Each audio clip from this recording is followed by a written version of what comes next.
अत्याचार होना हम नहीं सहन करेंगे। हिंदुओं की वहाँ पे सुरक्षा होनी चाहिए। जो कि बांग्लादेश में हो रहा है उसके लिए हमने आज आंदोलन लगाया। आप देख सकते हैं कितनी पब्लिक यहाँ पे मौजूद है। तो हिंदुओं पे जो अत्याचार हो रहे हैं हम नहीं सहन करेंगे, नहीं सहन करेंगे। कौन खोल रहा है? वहाँ की जो तस्वीरें आ रही हैं, जो अत्याचार हो वहाँ पे कट्टरवादी हमारे हिंदुओं के लिए कर रहे हैं, हमारे भाइयों के लिए कर रहे हैं। यहाँ पे स्वाभाविक है मोर्चा होना, स्वाभाविक है। इस बांग्लादेश को भारत में उस समय 1971 में उसको पैदा किया, उसको बचाया। कितना वो इस्कॉन मंदिर ने उनको लाखों लोगों को पूरे टाइम में खाना दिया, वहाँ की सब व्यवस्था संभाली। आज उन्हीं को काटने के लिए तैयार है। ये कट्टरवादी कौम ये किसी के नहीं हो सकती। ये भारत में हो, चाहे फिलिस्तीन में हो, या देश के किसी भी कोने में हो, वर्ल्ड में हो, ये कट्टर कौम भारत सरकार से आप क्या अपील करना चाहेंगे? भारत सरकार को, मोदी सरकार को इसके ऊपर फौरन एक्शन लेना चाहिए। जब एक कट्टरवादी पूरे वर्ल्ड के अंदर बोलता है कि सब मेरे जो इस्लामी है वो मेरे भाई है, तो क्या हिंदू का भाई है? हिंदू का खून पहले हो गया है।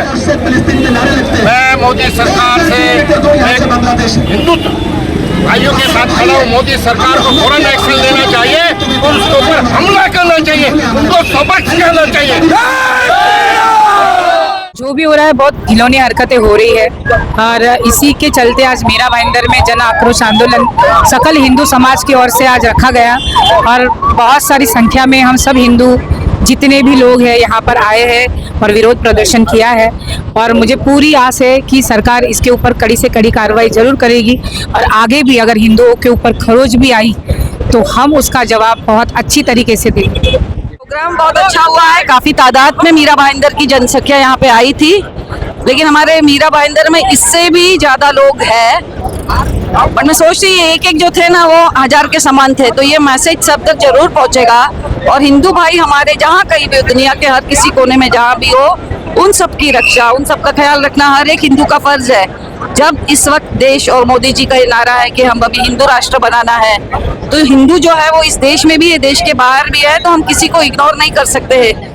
हर हिंदू को दूसरे हिंदू के लिए खड़ा होना है और आज इसका मैंने बहुत अच्छा एक शुरुआत देखी है और भगवान करे ये हम इस काम में इसमें जरूर सक्सेसफुल हो गए और हमारे हिंदू भाई जो भी बांग्लादेश में प्रताड़ित हो रहे हैं उनके लिए सरकार कुछ ना कुछ एक्शन लेगी और ये बहुत जल्द होगा। हिंदू समाज को कोटि कोटि धन्यवाद देना चाहूंगा जो हजारों की संख्या में एकत्रित होकर प्रातः सुबह से तैयार होके एक हफ्ते से पूरे शहर में एक ताकि जो हमारे हिंदू भाइयों पे बांग्लादेश में अत्याचार हो रहा है, जो हिंदू 50 साल से भाईचारे की तरह बांग्लादेश में रह रहे हैं, बांग्लादेश की शांति, प्रगति, विकास में, वहाँ की इकोनॉमी में जो अपना योगदान दे रहे हैं, उन भाइयों पे अत्याचार हो रहा है खाली अपने राजनीतिक स्वार्थ के लिए।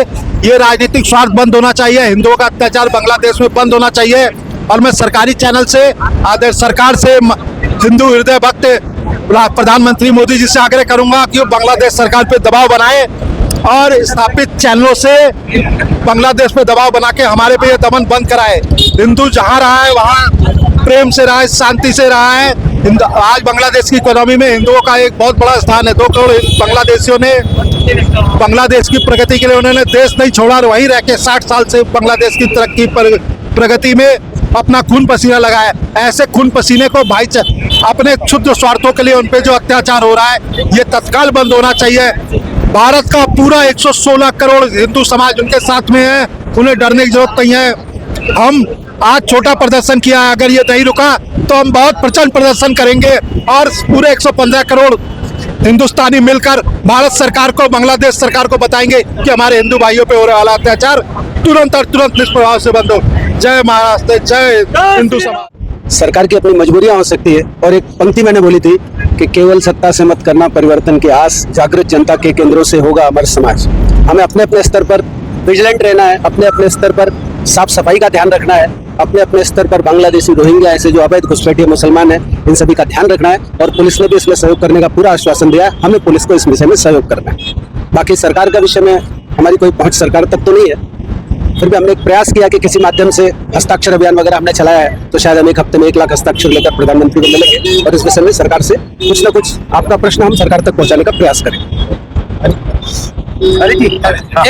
एक बात ये कहूँगा, मुझे पता नहीं मेरी बात ऊपर तक पहुँचती है या नहीं, लेकिन इस माध्यम से बताऊँगा 1971 में इंदिरा गांधी को, प्रधानमंत्री को, भारत के उस वक्त के एक मौका मिला था, तो उन्होंने पाकिस्तान के 2 टुकड़े किए और एक आज़ाद मुल्क बनाया जो आज इस्लामिक कंट्री बन जा रहा है, बांग्लादेश।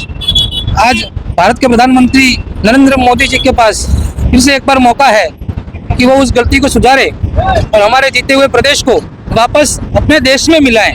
दुनिया में कहीं ऐसा नहीं होता कि युद्ध हो और जीते हुए प्रदेश को हम एक नया फ्री कंट्री बनाएं।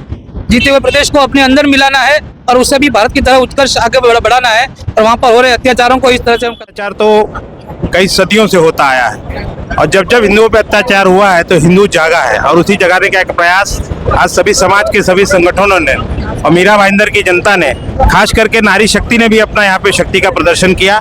हम उनको सभी को बहुत बहुत धन्यवाद देते हैं। एक छोटी सी दीपक जलाने का जो काम यहाँ पर आज गोल्डन नेस्ट सर्कल पे हुआ है, उसमें राष्ट्रीय स्वयंसेवक संघ, अंतर्राष्ट्रीय विश्व हिंदू परिषद के लोग, राष्ट्रीय चेतना के लोग, सारी चेतनाओं को एक जगह, नदियां तो बहुत सारी आती हैं, उन नदियों का समागम हुआ आज गोल्डन नेस्ट पे। और इस समागम का रूप आने वाले समय में मीरा भाईंदर की जनता को और समाज को एक संदेश दिया कि अगर हम सब एक हैं तो हमारी शक्ति से हम किसी भी लड़ाई से लड़ सकते हैं। और बांग्लादेश को ये बता देना चाहते हैं हम सब हिंदू एक हैं और हिंदुओं भाइयों के साथ हम हमेशा प्रतिपल प्रतिक्षण खड़े थे, खड़े हैं, खड़े रहेंगे। बहुत बहुत देखा है अभी तक बांग्लादेश में जो हिंदुओं के ऊपर अत्याचार हो रहा है, वहाँ के मंदिरों को तोड़ा जा रहा है, वहाँ की बहन बेटियों की, हमारी हिंदू बहन बेटियों की अस्पताल को लूटा जा रहा है और वहाँ पर मतलब हिंदू होना ऐसा गुनाह हो गया। इतना अत्याचार होने के बाद यदि हिंदुस्तान और भारत में रहने वाले हिंदू यदि आवाज नहीं उठाएंगे तो कौन उठाएगा? हिंदू ही आवाज उठाने वाले हैं। और आवाज उठाना नहीं, क्योंकि सरकार में ये दबाव भी बनाना पड़ेगा, केंद्र सरकार पर भी ये दबाव बनाना पड़ेगा कि किसी भी तरह से कठोर निर्णय लेकर हमारे बांग्लादेश में रहने वाले हिंदू भाई बहनों की सुरक्षा को सुनिश्चित किया है। ये सरकार की भी जिम्मेदारी है। सरकार ऐसे अपना पल्ला नहीं झाड़ सकती। भले केंद्र में आज हिंदुत्ववादी सरकार बैठी है, लेकिन ऐसे पल्ला नहीं झाड़ सकती कि बांग्लादेश में हिंदुओं पर जो अत्याचार हुआ है उसके विरुद्ध वो कठोर कार्रवाई नहीं करे, वो करनी पड़ेगी।